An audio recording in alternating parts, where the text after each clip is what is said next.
Hi guys, Excelos Online here, and today I'm going to show you text to columns in Microsoft Excel. So I've got my data in column B, and you can see that each category is separated by commas, and I want to split these categories into each individual column. So to do this, select my data in column B. I'm already selected data, but I'm going to go to text to columns, click on that.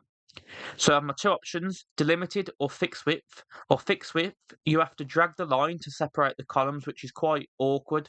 So I suggest sticking with delimited. Click on next. And then what is your data records separated by? Well, in this instance, it's separated by a comma. So I'd select comma. Click on next. And then column data format. So you've got choices. Currently we're on general. I'm going to stick with general. You can select date, but it's going to change some of your data potentially, which you don't want to do. So keep it on general. Press finish. And you can see there, let me just auto adjust that. And you can see there now that we have split our text into columns using the text to column feature in Microsoft Excel. Found this useful? Please like and subscribe. Until next time.